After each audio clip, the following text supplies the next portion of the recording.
Hey guys, you already know I needed alcohol for this video. I love how my love life has just become like an ongoing joke to everyone on the internet. That's great. And not that I blame you guys for making fun of me and my dysfunctional love life, because I mean it is pretty fucking ridiculous. A lot of my story times and my videos are about my love life in one way or another. It's either about trying to date or that I dated someone and did something stupid for them, whatever it is, it's about my pursuit of trying to find love, I guess. Sometimes you don't even know what the fuck you are trying to find. You're just like trying to find it. So I thought I could make this video to describe what my love life has been like in the past year, as well as tell you guys if I'm dating someone right now. Surprisingly, a lot of you actually care about shit like that. So, I mean, I don't give a fuck, I'll tell you. I'll be honest, obviously I'm not gonna say any names or anything. I've dated plenty of people in this past year, and I don't talk about it on YouTube. Partially because most of the guys I date say, please don't put me on YouTube. But anyway, I can't remember what I was talking about. This isn't my first beer. I'm just gonna start and tell you guys what my dating life has been like this year. I will admit, 2016 was the year of me saying that I didn't want to date. And for a long time I didn't. I didn't go on dates, I didn't want to date anyone. But now that I think about it, I actually was dating a lot of this year. So I don't know what the fuck I'm talking about. Okay, let's start in the beginning. So closer to like February of this year. Why did I just say February? Like, how are you supposed to say that word? Whatever. Closer to the beginning of this year, I dated this very, very nice guy, and I still think he's a very nice guy. We dated for like a month and a half. And mind you, when I say dated, I mean we weren't official. We would just like hang out all the time and go on dates. So I was actually dating this guy, and he was so nice, and we got really intense very quickly. It was one of those situations where we were both like, oh my god, like I think I found the one, but like secretly like I knew I hadn't. But it was a nice time. He was such a nice guy until I found out that he was faking, that he didn't know who I was. So he basically came to my house and we dated without him ever telling me that he knew who I was way before we dated. And I'll tell you why that's a problem. Whenever I'm dating someone who claims that they don't know what I do for a living, I like to show them what I do. Not necessarily my sit down videos, but like my clever videos or something. I'll be like, yeah, this is kind of what I do. Just because I think it's important to share that part of you. I mean, this is literally my job, so I'm like, here, let me show you what I do. So I would do that all the time with him and all that stuff. And then later on I found out that 2 years ago he had messaged a friend of mine telling her that her and Jessie Smiles should do a podcast together. And I was like,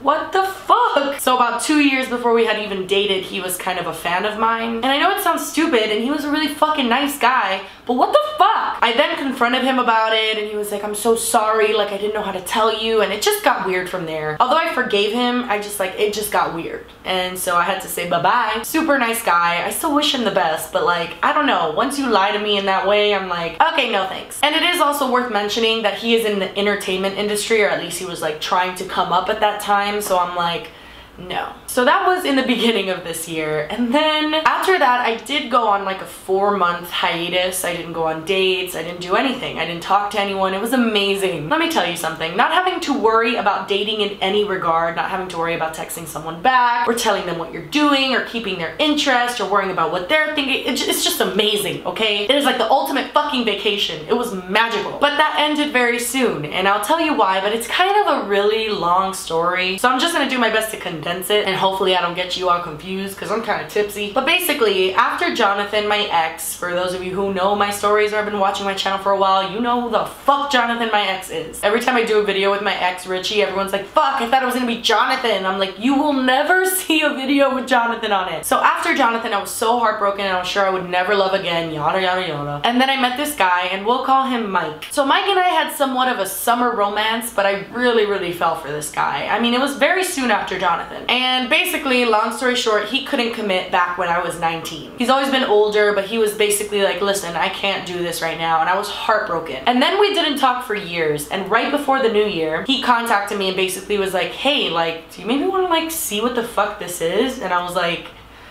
yeah, the fuck I do. I have this thing where like I don't like unfinished business. Like I don't like thinking like what would have happened. I'm just like, well, let's just see what would have happened, and then the problem will be solved. So basically I said that I wanted to try things again before the new year, and I went to Miami, and he was like, oh my gosh, like, do you need me to pick you up from the airport? All this stuff. Like he was saying that he was just crazy about me. And on the night before Christmas Eve, mind you, I was supposed to go to his parents' house for Christmas Eve, or at least part of the night, and he just straight up like stopped talking to me. Like he would not answer any text. texts, any calls, and that was the end of that. Like, he just disappeared. Which was typical him because he has major commitment issues, but like, it was still fucking heartbreaking.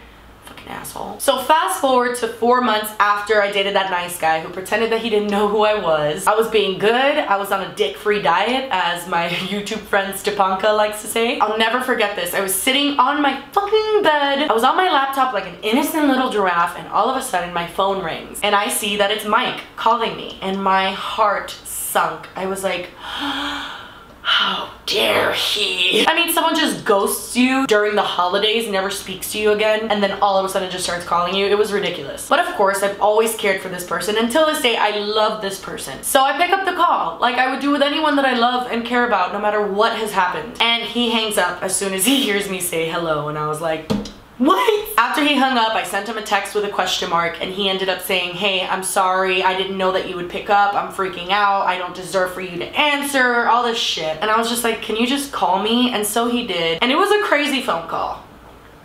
Basically, he is a very cold person. His own mother and father have never seen him cry. He just has a lot of issues expressing his emotions. So when I heard him so distraught on the phone call, I was like, what the fuck is happening? So Mike basically started crying, which I was very shocked. And he told me that he loved me, which was even more shocking and something that I just never thought I would hear. And he was basically just like, I'm fucking sick of this. Like, I love you, okay? Which is like such a great way to be told someone loves you. But he tells me all of this. And at the end of the phone call, when I say, listen, like, you know I love you, I've always loved you, and I mean, you want to try again? Like, fuck, we'll do it. Right after I said that, he was like, so I'm leaving to the army in 8 days. And I was like, what? I mean, maybe we have bad connection. I know I don't have very good signal in this house. I mean, I could have sworn I heard you say you were going to the army.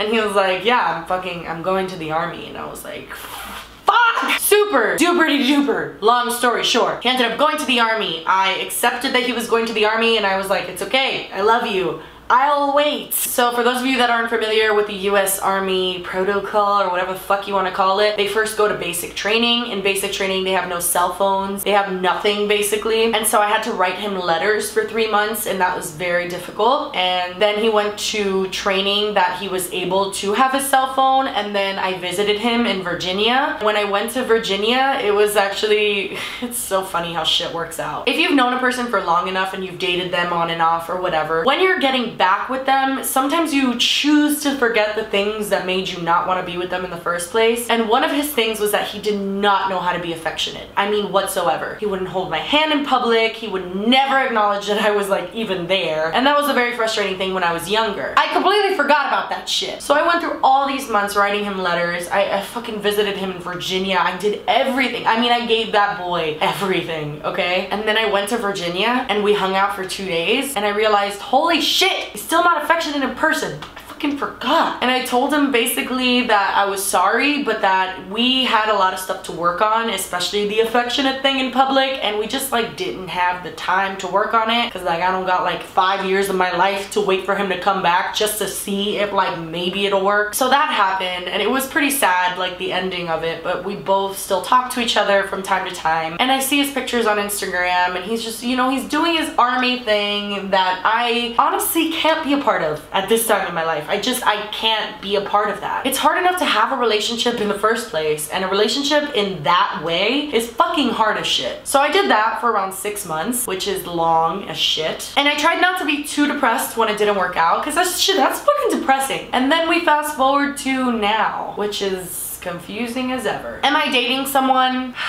I guess. Listen, I'm gonna tell you something. I'm gonna preach some truth.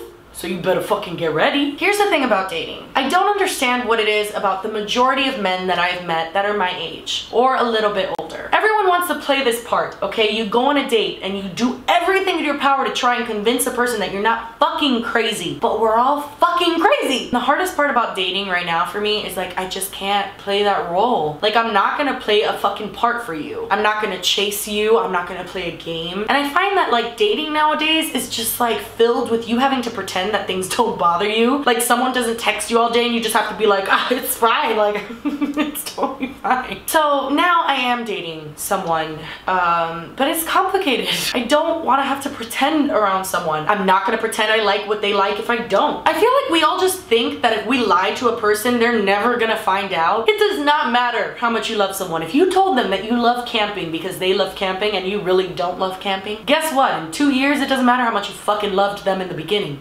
You're not gonna wanna fucking go camping. And guess what? They're gonna figure that out. So this whole game, this whole thing that's taking place in the dating world right now, I'm not into it. And I was talking to my brother today, like, I love being alone. I really do. I know I'm more than fine being on my own. So if someone wants to come in my life and like have a party with me, like that's fine. But if they don't, that's fine. Know what I mean? And if all else fails and you're just fucking heartbroken and you don't know how to get over someone, just play Needed Me by Rihanna enough times and you'll get the fuck over anyone in no time. But anyway, yeah, I know this video was kind of fucking weird, wasn't it? I just wanted to update you guys. I know a lot of stories are about my dating and all that stuff, and sometimes I'll tweet things about like possibly liking someone and you all will be like, wait a second, are you dating someone? And I think I'm just dating in general. Like, although yes, I am dating one particular person at this time, like who knows, and maybe I'll be dating more people in the future. I don't fucking know, but I guess I am dating. Who knows? Talk to me in 2 months. We'll see where I am. But anyway, that's it for today's video. Thank you guys so much for watching. I know this video is a little late. It might go up Tuesday night when I'm filming this. It might go up Wednesday morning. Either way, I'm sorry. But anyway, thank you guys so much for watching. Please subscribe to my channel. I put out new videos every Tuesday and Saturday, and I will see you on Saturday. Bye! I literally called 2 of my friends to come to my house. We got in my car, and I drove to not 1, not 2, but 3 different Denny's, just hoping that I would run into him. That's what I did. And maybe you're wondering, why did you go to 3 Denny's? That's such like a random number. Like, why'd you stop at 3? And that's a simple answer. Because I freaking found him at the 3rd one.